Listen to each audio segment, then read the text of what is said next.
All right, everyone, welcome. 6.4 logarithmic differentiation. Don't have a whole lot of announcements or anything. We're just getting right to it. So I got two examples for us. We got a function here. Notice that this problem right here does not say use logarithmic differentiation, right? It just says consider the function f of x equals x raised to the sine of x. And it says find f prime of 1. So it just says, hey, find the derivative, plug in 1, right? And so we need to remember, right, what is the key thing for when we have to use logarithmic differentiation, that there is no other method given any of the rules that we have before in order to solve this problem. And so the key thing here is that you have a variable in both the base and the exponent. Whenever that happens, you have a variable in the base and the exponent, right? We really don't have a choice. We don't have any rules that deal with this sort of situation. And so logarithmic differentiation is necessary. So, okay, well, let's go ahead then, and we're going to solve this. Typically, when I go to evaluate these, I like rewriting y equals x raised to the sine x. I don't know, it's just kind of a habit thing more than anything. You can leave this as f of x or f if you would prefer. And now, again, we're going to apply a logarithm on both sides. The main reason why we apply a logarithm on both sides is because the logarithms have a nice property. Of course, we're going to use the natural logarithm just because it's a very easy derivative and all that sort of stuff, thinking ahead a little bit. But this also works for log base too, if you really wanted to. Got some wild cats here. Anyway, that main property that we want from the logarithm is the power rule, right? The power rule says you're allowed to take the power that's inside the logarithm like this and move it down in front to make the sine x times the natural log of x. And so now we don't have that same issue that we used to have, right? Where we had a variable in both the base and the exponent that's just all in the base, right? We were able to take that exponent and move it down. And so that's the wonderful property that we're looking to use for logarithms. Now we can go ahead and take the derivative on both sides. Now, when I take the derivative on the right-hand side, you can notice that because I have a product of two functions, I need to use the product rule.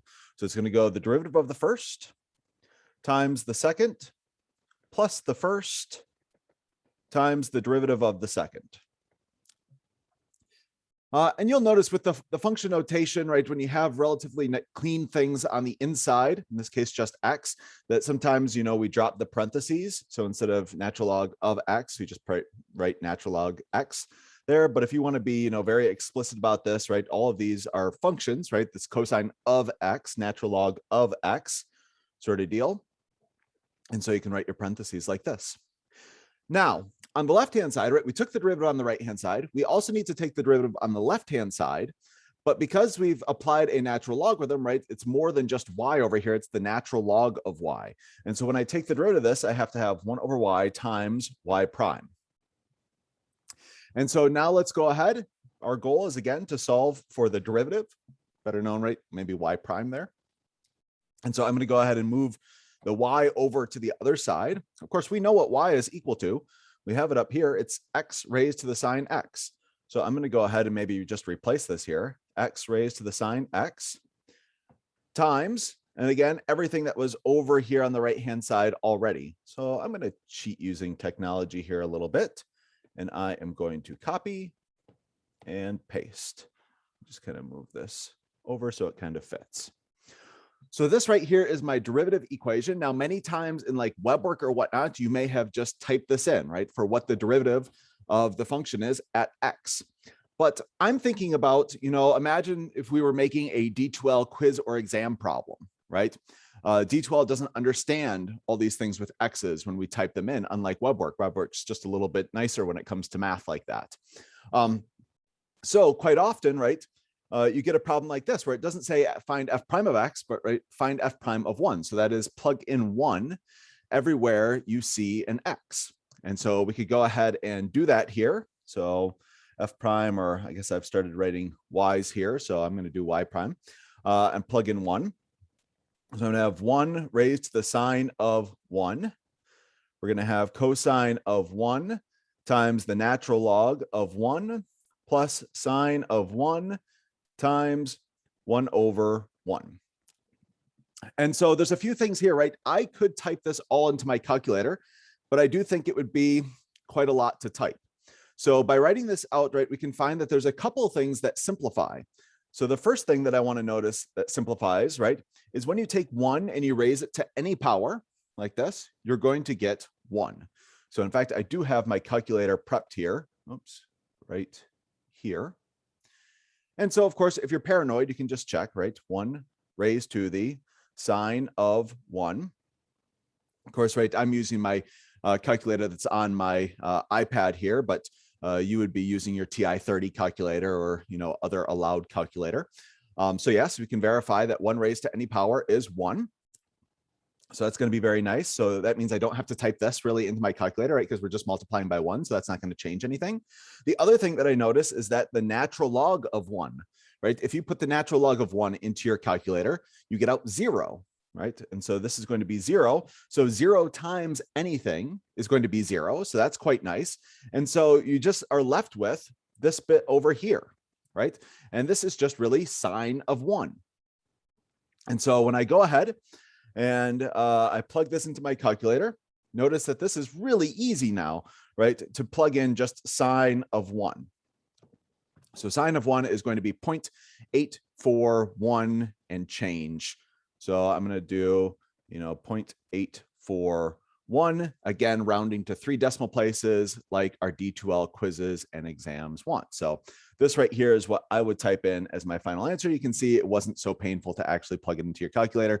That's not always the case. I mean, you will have to plug in some longer expressions than this, surely. But if you kind of write this out a little bit and just kind of look at it, sometimes some things do cancel and so or simplify quite significantly. And so do look for that on occasion.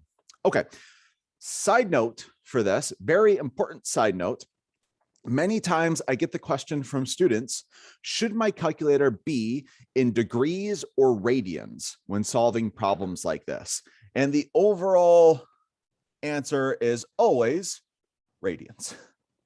So degrees are a wonderful thing for geometry, and they give us some intuition about, right, how much we've turned and things like this.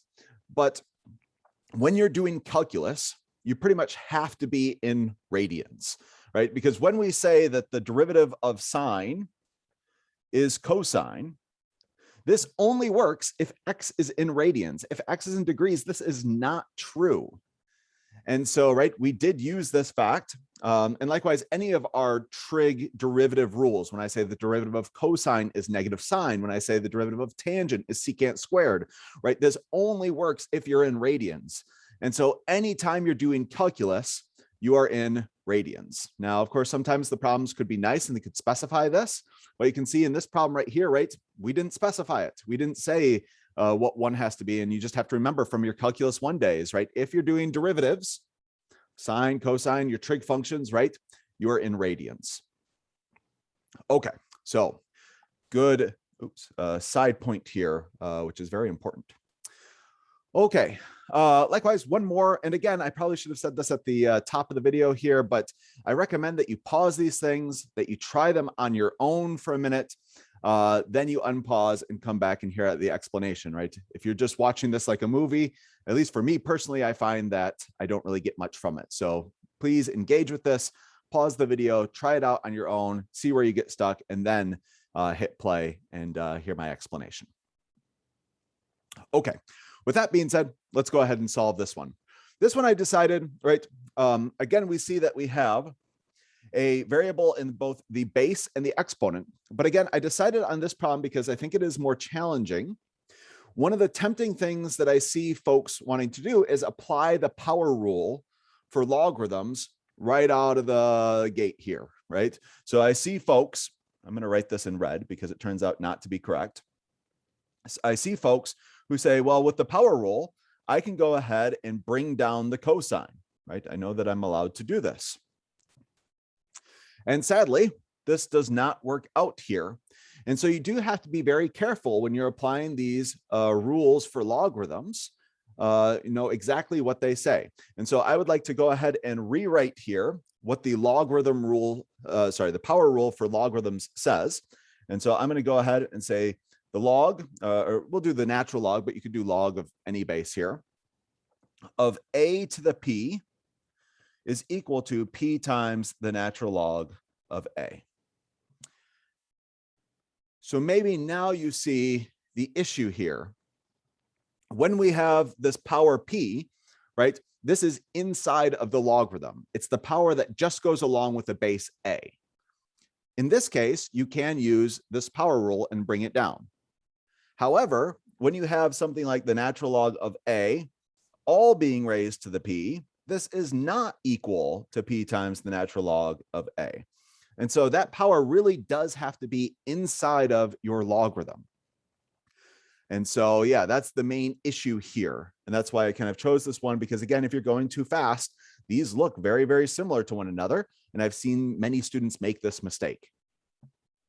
Okay, so now knowing this, let's go ahead and again, solve this problem here. So let's change this to y, and we have the natural log of x all raised to cosine of x. And just as before, I'm going to apply a logarithm on both sides. And now notice that when I apply a logarithm on both sides, right, this encompasses everything here. So now our base is this natural log of x, and it's being raised to the cosine of x. And notice that this is inside of this logarithm right here. So now here I can apply the power rule. So I'm going to go ahead and apply that power rule, bring this cosine down. And now you can see that I have this very funny statement here. The natural log of the natural log of x. Oops, one too many parentheses there. So again, brought my cosine down, and then right, we have the natural log of the natural log of x here.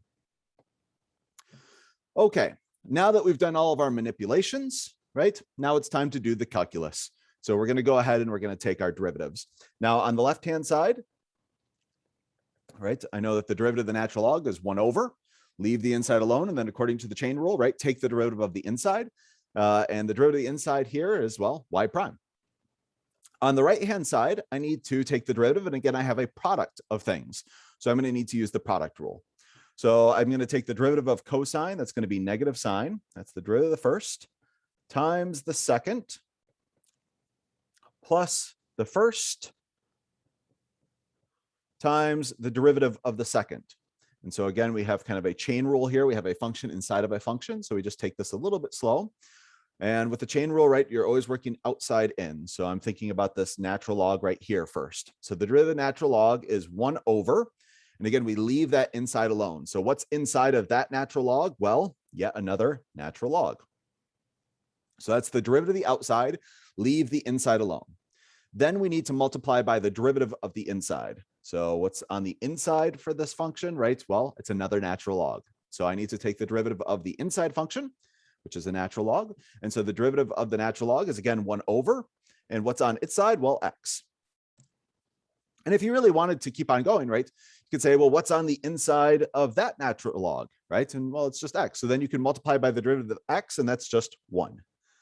So you can see here, you can keep going with this chain rule, I guess, if you really wanted to, but you're just multiplying by 1. And we know that the derivative of x is 1. Okay, so this right here is my full statement written out. And now we can go ahead and again, our goal is to solve for y prime, or really y prime at 2. So let's go ahead and try to clean this up as best we can. I'm going to multiply by y on both sides. So I'm going to have the natural log of x raised to the cosine of x. And now we're going to go ahead and, just as before, I'm going to cheat using technology here. I can write it all out. And let me maybe just kind of thinking about, well, no, I'll leave it like this just for, when we plug it into our calculator and everything. So I'm going to leave it just like this. Okay, last thing is we would like to plug in 2 everywhere. Now, unlike my last one, we'll see that this doesn't simplify very much at all. So we're going to have the natural log of 2 raised to the cosine of 2 times negative sine of 2 times the natural log of the natural log of 2 plus cosine of 2 times 1 over the natural log of 2 times 1 over 2. And so now we have a little bit of a second game here of trying to plug this in carefully into our calculator. And I'll tell you, I did think about this for a little while, like, should I actually include this in the video or not? And I decided that yes, right? You should kind of see me go through this entire process. I do think that this adds value. And so I'm going to go ahead and pull up my calculator here, and I'm going to type this in. One of the big things that I see sometimes students want to do is kind of break it up into pieces, and that is fine. But you have to make sure that you don't round early. If you round early, instead of, at the very end, you can end up messing up your final answer, right? Because you rounded too early and get some points off. And so, okay, I am going to try to break this up into some pieces. However, I'm going to try my best not to round at all. Okay, so the first thing is I'm going to go ahead and do this natural log of 2. Notice all my parentheses here, and then I'm going to raise that to the cosine of 2. And again, you should double check. I've double checked, right, that my calculator is in radians, because again, anytime that you're doing calculus with trig functions, your calculator really needs to be in radians. Okay, so that's this first bit. And then I'm going to go ahead and grab the second bit here. And so we're going to have the negative sine of 2 times the natural log of the natural log of 2. Oops, didn't mean to hit that one. Close all my parentheses there, plus cosine of 2 divided by the natural log of 2. And we also need to divide it by 1/2. And so you can see I am shorthanding this a little bit. This will end up being correct, but you could also, right, multiply it by 1/2 and multiply it by 1 over the natural log of 2. All right, so when I get all this, oops, I did not need that last parenthesis there, right? Cosine of 2 divided by the natural log of 2 divided by 2. That's all good there. Okay, we get these. And now I'm going to go ahead and multiply these together. And so what I can do, because mine's a little bit of a touch screen, right? I can go ahead and touch this and just hit enter, and it comes down here, and that's fine and everything.